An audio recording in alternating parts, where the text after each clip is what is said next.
तर्भवाया उपलक्ष्य वर्त्मने निरस्त सम्येत सयेन राधसा स्वधामनि ब्रह्मणि रंशते नमः।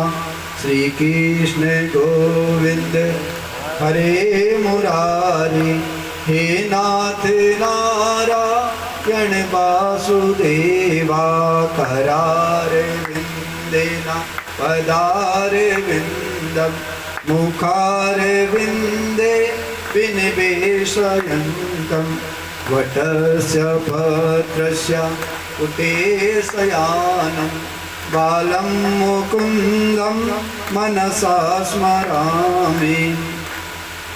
यत् कीर्तनं यत् स्मरणं यदीक्षणं यद् वन्दनं यत् श्रवणं यदर्हणं लोकस्य सद्यो वितुनोति कल्मषं तस्मै सुभद्रा श्रवसे नमो नमः।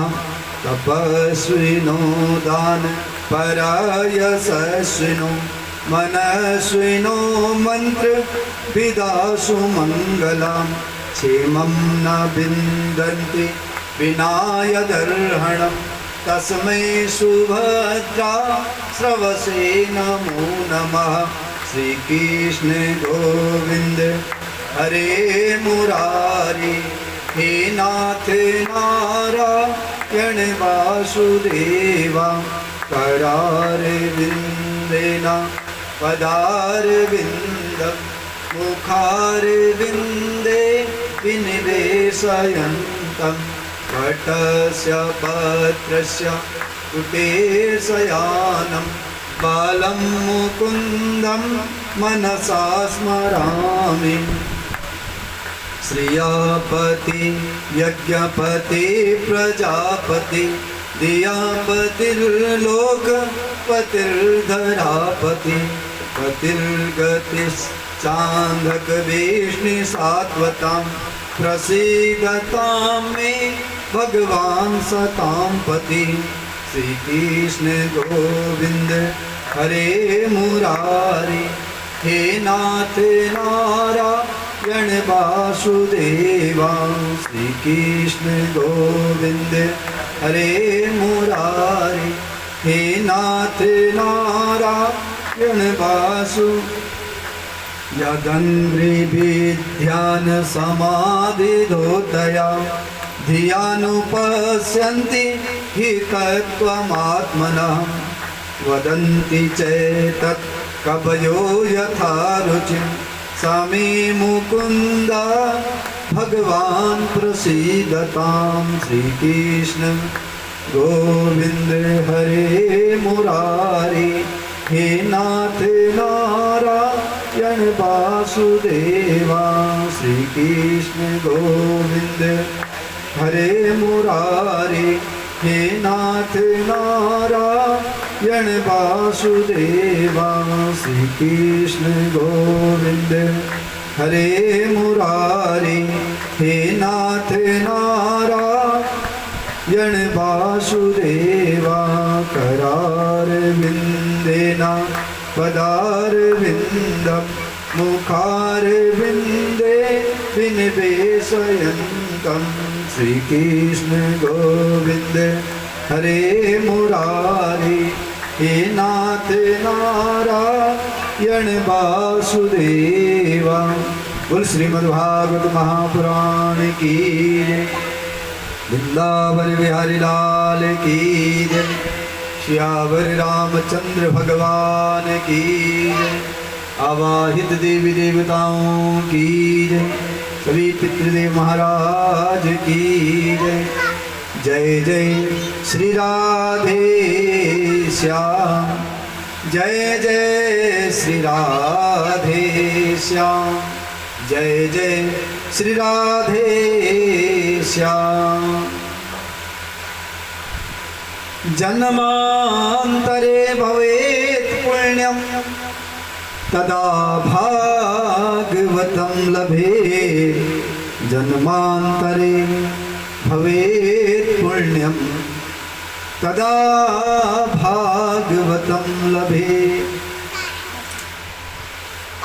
आइए उत्तराखंड पावन धाम द्रोण क्षेत्र में नाटियाल बंधुओं के निमित्त इनके पितरों के उद्धार के लिए जो आप लोग श्रीमद् भागवत जी का श्रवण कर रहे हैं, कल के प्रसंग में आपने सुना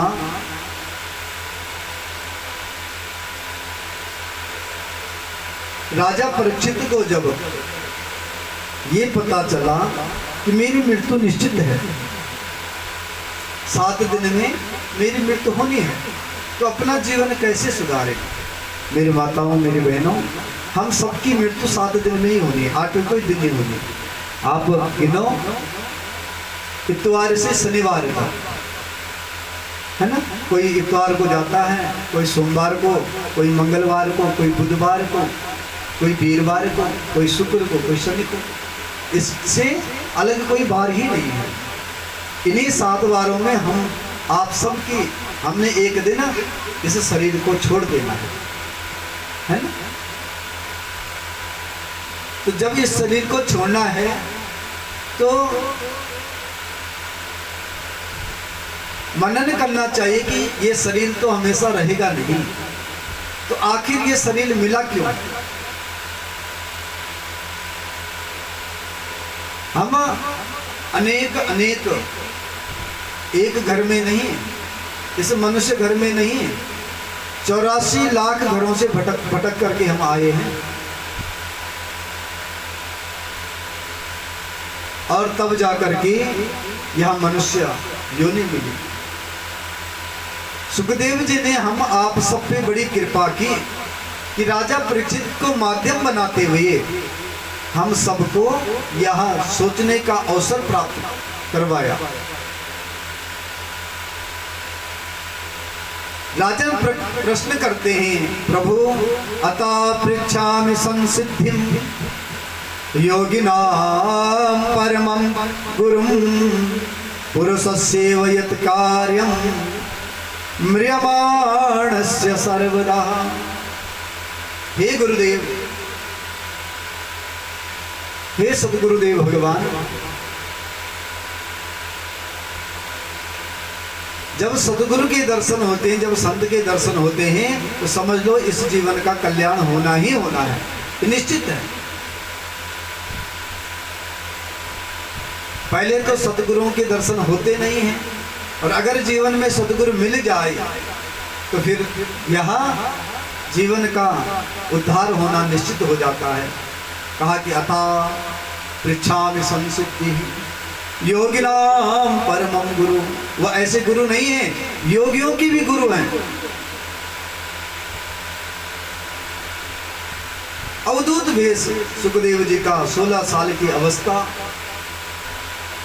तत्राययोसो 10 वर्षिकस्तदा व्यासात्मजो व्यास महाब्धि चंद्रमा।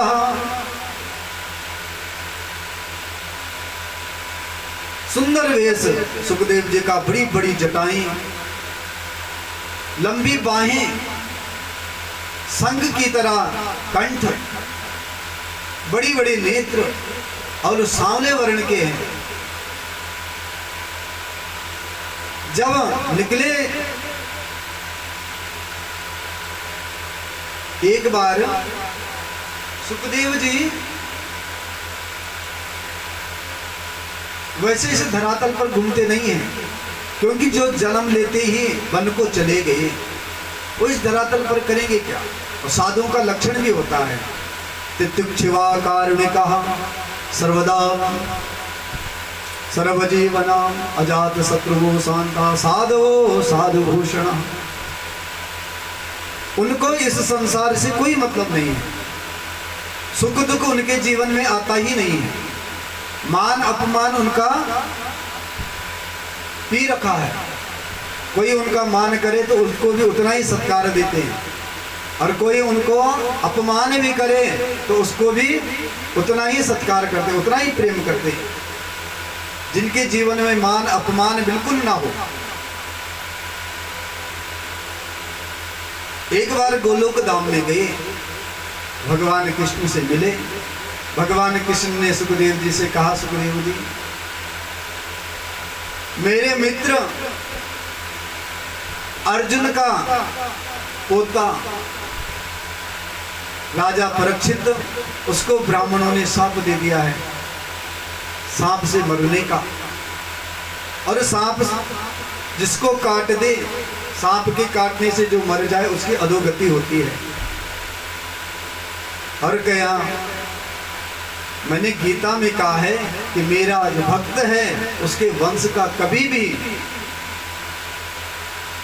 हमेशा उसका वंश चलता है, कभी उसका वंश नरक में नहीं जाता। आप ऐसा करो कि धरातल पे जाओ और राजा परीक्षित को आप इस नरक से पार कर दो, उसको मेरे सामने ले आओ, उसका उद्धार करो। यहाँ सुखदेव जी प्रकट हुए हरिद्वार में। और जब राजन प्रश्न करता है तो प्रश्न ऐसे प्रश्न कि अपने मतलब का नहीं। अगर हमको कोई दिव्य पुरुष मिल जाए ना तो संसारिक प्राणी क्या प्रश्न करता है कि प्रभु मेरा कर, मेरे परिवार का उद्धार कैसे होगा, है ना, मेरे पुत्र को नौकरी कैसे मिलेगी, मेरे पुत्र को बहू कैसी मिलेगी।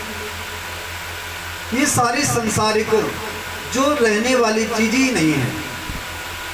जब ये शरीर ही नहीं रहेगा तो शरीर से जो भी चीज हम कमाते हैं प्राकृतिक, वो कोई चीज रहने वाली नहीं है।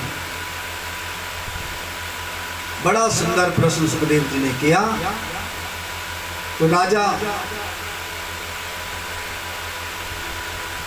के प्रश्न सुनकर के सुखदेव जी बड़े प्रसन्न हुए। और सुखदेव जी कहते हैं, वरीयानि सते प्रश्न कृतो लोक हितम नृपा आत्मविसम्मता पुंसा श्रोभ्या दिशुजया प्रिया। राजन, तुमने जो है तो वास्तव में जान लिया है इस जीवन का सार क्या है। तुमने जीवन के सार रूपी प्रश्न को पूछ दिया है। अन्यथा यहाँ जितने भी जीव हैं ना, निद्रया ह्रियते वक्तम वया बयानेन च वा वया दिवाचार्थे हया राजन कुटुंब भरणेन वा। पशुवत आचरण करते हैं सारे, जितने भी, चाहे वो मनुष्य हो और चाहे वो पशु हो चाहे पक्षी हो। निद्राया ह्रियते रक्तम, अगर मनुष्य को 100 साल की उम्र ज्योतिष में गणना आती है, परम आयु 120 साल की बताई गई है परम आयु। और पहले के तो बहुत प्राणी 120 साल जिए हैं। अभी भी 40-50 साल तक 100 में बहुत लोग गए है ना। अब खान पान बदल गया है, खाने का खा रहे हैं तो 50 साल के बाद ही बूढ़े हो जाते हैं। फिर भी 100 साल में कहा कि 50 साल तो नींद में सो जाते हैं, रात को सो जाते हैं, सारे सोते हैं, 1-1, 2-2 घंटे नहीं, 8-8, 9-9 घंटे सोते हैं। तो आधी उम्र तो कहते हैं नींद में चली जाती है। रहे 50 साल, उसमें कहते हैं 10 साल बाल्यपन में व्यतीत हो जाते हैं। 15 साल कहते हैं विद्या अध्ययन में लग जाते हैं। उसके बाद वह 25 साल का हुआ, ऐसी युवा अवस्था आई कि उसको आसुरी अवस्था कहते हैं संस्कृत में। वो अपने से बढ़कर किसी को समझता ही नहीं है। माता पिता विद्यालय भेजते हैं कि कुछ ज्ञान सीखेगा। विद्या ददाति विनयम, विनयम ददाति पात्रता, पात्रता धनमाप्नोति, धनात् धर्मो यथा सुखम। माता पिता भेजते हैं कि हमारा बच्चा कुछ पढ़ लिख करके कुछ ज्ञान अर्जन करेगा।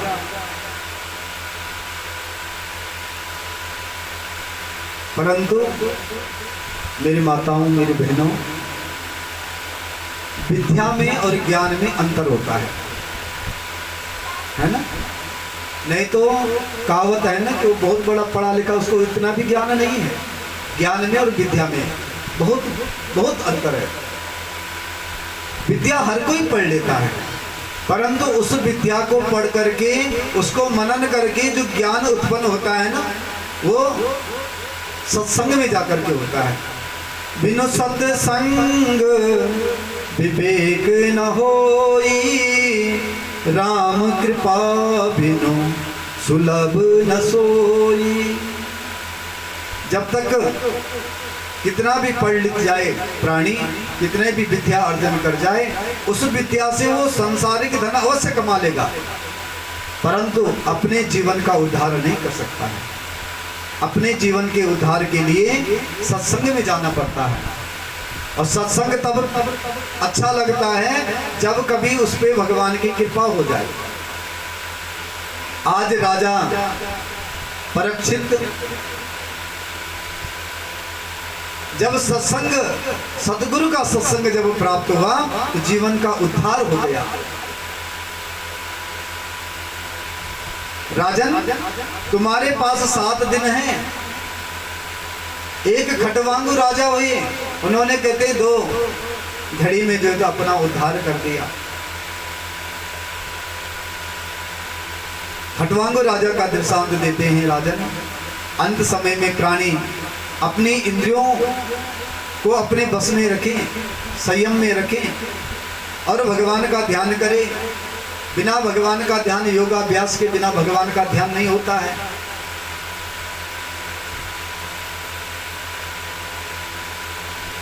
सर्वप्रथम कहते हैं जितासन जिता श्वासो जित संग जितेंद्रिया। सबसे पहले एक आसन पर बैठना सीखें। धीरे धीरे अभ्यास करें। पहले 5 मिनट, फिर 10 मिनट, है ना, ऐसे बैठे कि फिर जिस आसन पर बैठ के, सुखासन में बैठो, पद्मासन में बैठो, जिसमें आपको अच्छा लगे उस आसन पर बैठना चाहिए। और जब आसन पर बैठ जाए तो फिर इधर उधर नहीं हिले। अगर इधर उधर हिलेंगे तो हमारे अंदर के जो प्राण हैं वो हलचल करते हैं। फिर जब वो हलचल करेंगे तो जिस आसन पर हम बैठे हुए हैं हमारे पाँव में दर्द होने लगेगा और फिर हम उसमें बैठ नहीं सकते। इसलिए हलचल नहीं करना चाहिए। जब हलचल नहीं करेंगे ना, प्राण शांत हो जाते हैं। प्राण शांत होंगे, तुमको 1 दिन कष्ट होगा, 2 दिन कष्ट होगा, फिर वो प्राण जब शांत हो जाएंगे तो तुम 5-5, 6-6 घंटे एक आसन पर बैठ सकते हो। जितासन सबसे पहले भगवान में प्राप्त होने का सबसे पहले तरीका बताया गया है कि आसन जीतना चाहिए। जिता श्वासो, प्राणायाम से प्राणायाम का अभ्यास करना चाहिए और सांस धीरे धीरे लेनी चाहिए, बहुत तेजी से सांस ना ले। जित संगो जितेंद्रिया, फिर जो है तो अपना संग जीतना चाहिए। संग माने आस पड़ोस में क्या हो रहा है, खटपट की आवाज आ रही है, इसमें बिल्कुल ध्यान न दें। अपना मन स्थिर रखें और भगवान के नाम का ध्यान करना चाहिए। जो भी आप भगवान का नाम लेते हैं, राम राम लो, कृष्ण लो, श्याम लो, है ना, राधे लो, जिस रूप का आप नाम ले रहे हैं उस नाम को अपने जो है तो ज्ञान रूपी चक्षु पे लिखो, ये हृदय में लिखो। तो अगर ऐसा अभ्यास ना हो तो सामने हवा में लिखना चाहिए। वो नाम आपको दिखना चाहिए। वो नाम जिस दिन आपको नाम दिखने लग जाए, आपने लिखा राधा या आपने लिखा कृष्ण, वो नाम दिखना चाहिए, वो हटना नहीं चाहिए। वो नाम जिस दिन आपको नाम दिखने लग जाएगा, पहले 1 मिनट दिखेगा, 2 मिनट दिखेगा, उस नाम का उच्चारण करना शुरू करें। और जब उच्चारण करना शुरू करेंगे तो आपका मन स्थिर होने लग जाएगा और फिर आपको उस परमपिता परमात्मा की भक्ति में आनंद आने लग जाएगा। जब कहते हैं उनकी कथाओं में आनंद आता है तो पहली भक्ति मिलती है। पहली भक्ति क्या बताई गई है? श्रवणम कीर्तनम विष्णु स्मरणम पाद सेवनम अर्चनम बंधनम दास्या सख्य आत्मनिवेदनम। सबसे पहले भक्ति आती तब कि भगवान की कथा हर कोई सुनता है, परंतु भगवान की कथा श्रवण करने में आनंद की अनुभूति नहीं होती है। ये मन इधर उधर भागने लग जाता है, फिर ये मन इधर उधर नहीं भागता, फिर आनंद आता है। जैसे राजा परीक्षित को जब सुखदेव जी कथा सुना रहे हैं तो लगातार, ऐसे नहीं कि हम जैसे हम आपको सुनाते हैं 2-3 घंटे, ऐसे नहीं, लगातार सुना रहे हैं। चौथे दिन जो है सदगुरुदेव भगवान सुखदेव जी ने कहा, राजन कुछ खा पी लो। कहते महाराज आप पिला ही तो रहे हैं, इससे पेट भर रहा है, आपकी कथा श्रवण करने से ही संपूर्ण इंद्रियों की तृप्ति हो रही है, हमारा कुछ नहीं चाहिए। तो ऐसी अवस्था आ जाती है जब भगवान के नाम में हमारा मन लगता है। फिर दूसरी भक्ति हृदय में आती है, श्रवणम कीर्तनम। फिर जो है तो भगवान के भजन गाने का आनंद आता है। भजन तो हर कोई गाता है, केवल समय पास करने के लिए, आनंद के लिए नहीं। अगर आनंद आ जाए ना तो वो फिर संसार में भजन नहीं करता है, फिर उसके भजन एकांत में होते हैं। दूसरी भक्ति आती है भगवान के कीर्तन करने का, श्रवणम कीर्तनम विष्णु स्मरणम पाद सेवनम। और फिर तीसरी भक्ति आती है भगवान के चरणों में अनुराग होने लग जाता है। फिर अर्चनम, जो हमारे आचार्य लोग आपसे सुबह भगवान की जो अर्चना करवाते हैं ना, ये चौथी भक्ति है। वंदनम, भगवान को प्रणाम कैसे करना चाहिए, है ना। बहुत सारे तो जाते हैं मंदिर में यूं मत्था टेके जैसे भगवान ने एक ही हाथ दिया होगा उसे, है ना। तो कहते हैं जब भगवान के मंदिर में जाओ ना तो भगवान ने 2 हाथ दिए हैं, दोनों हाथ से भगवान को प्रणाम करना चाहिए। एक हाथ से भगवान को प्रणाम नहीं करना चाहिए, नहीं तो कभी भगवान सोच ले अच्छा बेटे एक हाथ गायब भी करवा दे, है ना। तो कहते हैं दोनों हाथ से भगवान को प्रणाम होना चाहिए। वैसे तो जब देखो कोई सदगुरु मिल जाए, कोई संत मिल जाए, तो मेरी माताओं के लिए पंचांग प्रणाम है। दोनों हाथ जोड़ करके, सर झुका करके, पांव झुका करके, घुटने टेक करके पंचांग से प्रणाम बताया गया है। और पुरुष वर्ग के लिए साष्टांग प्रणाम बताया गया। हर जगह नहीं, केवल जहाँ पे संत समाज मिले और जहाँ पे आप भगवान के विग्रह के दर्शन कर रहे हो।